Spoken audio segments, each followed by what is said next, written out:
For most of the galaxy, war was no longer feared. It was controlled. The Kazun Coalition believed this with absolute confidence. For over 3,000 cycles they had ruled interstellar conflict. Their fleets moved with perfect order. Their commanders followed exact rules.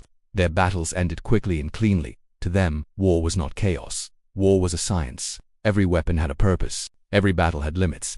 Every enemy had a breaking point. The Coalition taught that emotions had no place in war. Fear was weakness, anger was waste, mercy was calculated, not felt. Their academies trained officers to think like machines, cold, logical, precise. Young commanders studied old battles the way scholars studied math. Losses were numbers on screens, ships were tools, lives were resources, and it worked. Species after species fell or surrendered. Some joined the Coalition willingly, others were forced, but resistance never lasted long.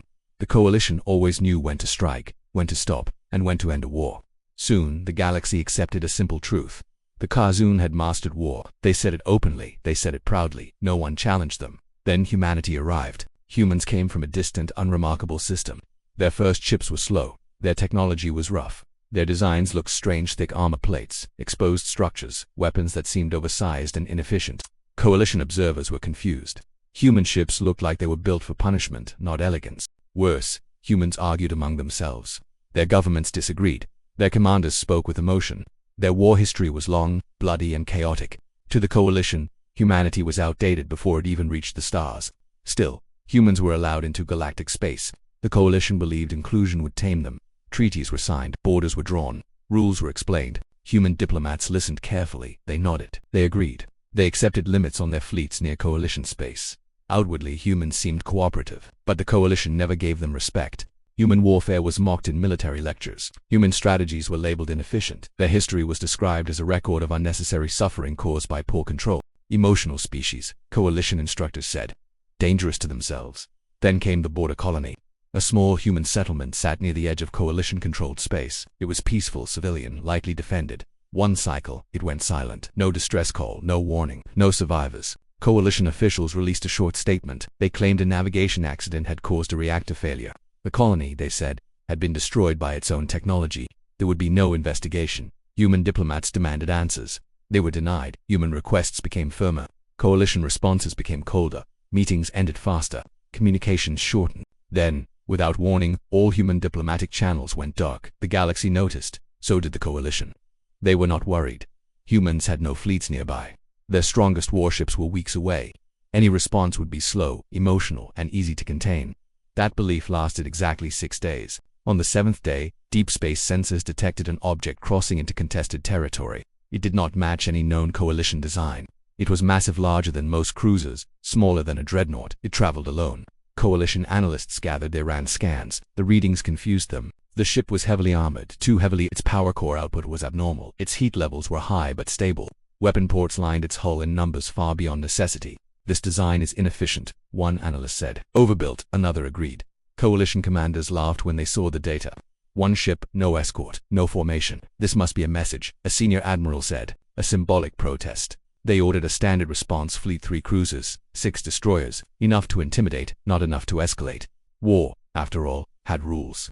As the Coalition fleet moved to intercept, they opened a wideband channel. This region is under Coalition control, the admiral announced calmly. Identify yourself and power down your weapons. The human ship did not answer. It continued forward, slowly, not aggressively, not evasively, just forward. Coalition commanders were puzzled. Human ships usually maneuvered more. This one moved like it did not care about threat projections. More scans came in. The ship's name appeared in old human code, translated automatically. HBS. The word had no direct Coalition equivalent. The fleet tightened formation. Weapons charged. Targeting systems locked. This is unnecessary, the admiral said with mild annoyance. Humans do not understand restraint. The admiral prepared a final warning. Then the human ship did something unexpected. It slowed down. Coalition officers relaxed. Slowing meant submission. Slowing meant fear or hesitation. But the sensors told a different story. Power levels rose, not spiked, rose steadily. The ship's core output climbed beyond safe Coalition standards. Heat built up across the hull. Internal pressure increased. Analysts expected failure. Instead, the ship stabilized. Weapons began to arm, not in sequence, but all at once. Coalition battle computers struggled to predict the pattern. There was no clean order, no elegant doctrine. It was messy, uncontrolled. Human, the admiral frowned. This is reckless, he said. Then the human ship finally opened a channel. There was no shouting, no anger, no threat, only a calm human voice. "This ship is here," the voice said, "because you believed war was something you could finish." The channel closed. The Indomitable continued forward, and for the first time in centuries, the Coalition felt something unfamiliar: uncertainty. The Coalition fleet did not fire at once. They waited. According to their doctrine, the human ship would hesitate. Its power levels were unstable. Its systems were running too hot. A controlled show of force would be enough. The Admiral raised one hand. "Hold fire," he ordered. "Human systems will fail on their own." The Indomitable kept moving, slow, steady, unchanged. Coalition targeting systems tracked every weapon port. Algorithms ran millions of outcomes. None of them made sense. The ship was not behaving like any known combat model. Power levels remained high. An officer reported, still within impossible margins. The Admiral frowned.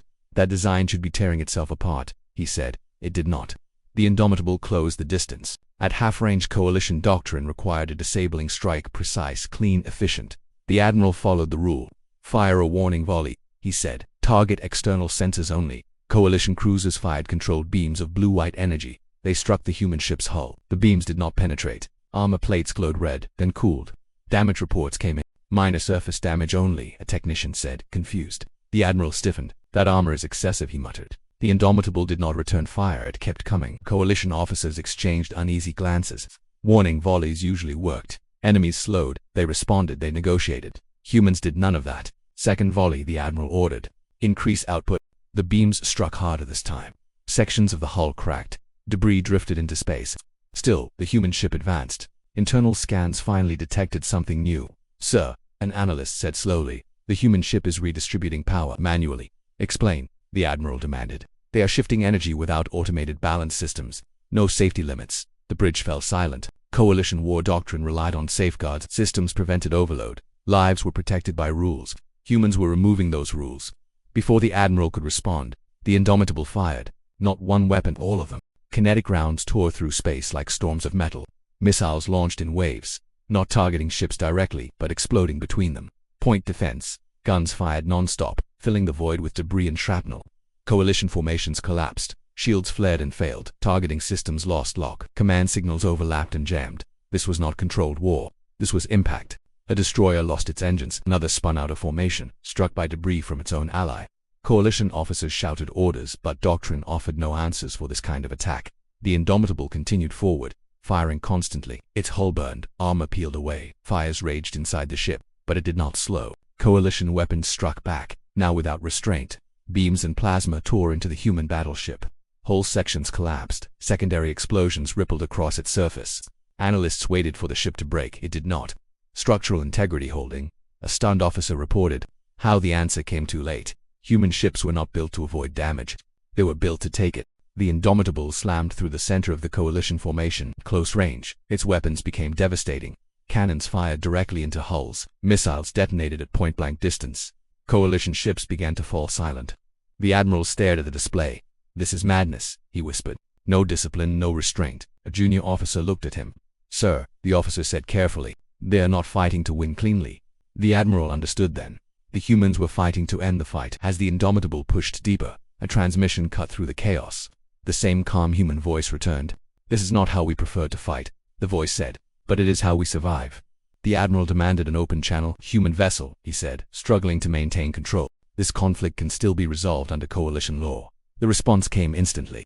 "Your law assumes war has limits," the human replied. "Ours assumes it does not." The channel closed. Coalition sensors screamed warnings. The Indomitable's core output spiked again. Gravity readings twisted. Space itself seemed to bend near the human ship. "What are they doing?" the Admiral shouted. "They are collapsing their own safety margins," an analyst said in horror. "They're weaponizing their drive field." The Indomitable released a final pulse.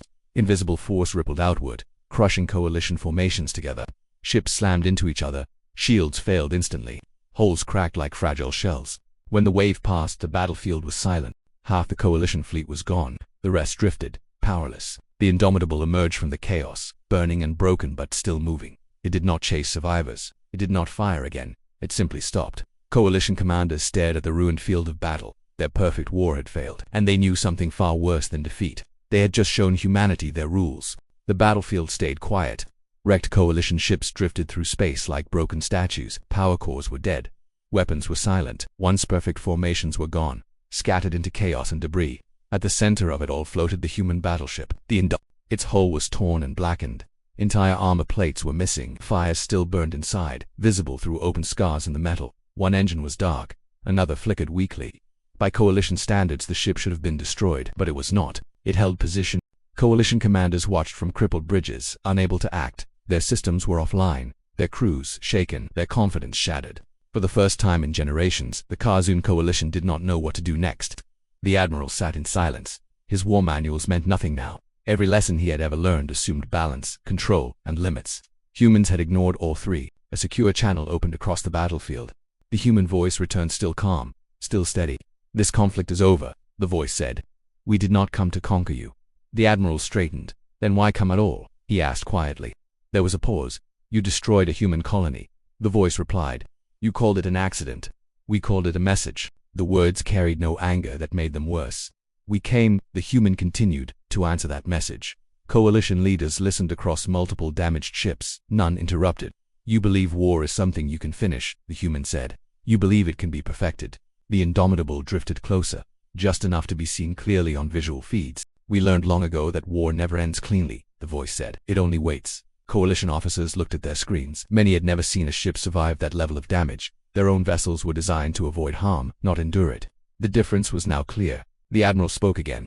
"You have proven your strength," he said. "What do you want in return?" The human answer came immediately. "Truth," the voice said. "And restraint." The human ship transmitted data packets to every Coalition vessel still capable of receiving them. Records of the destroyed colony, civilian logs, children's messages, final moments. Coalition crews watched in silence. The Admiral closed his eyes. "This information contradicts our report," he admitted.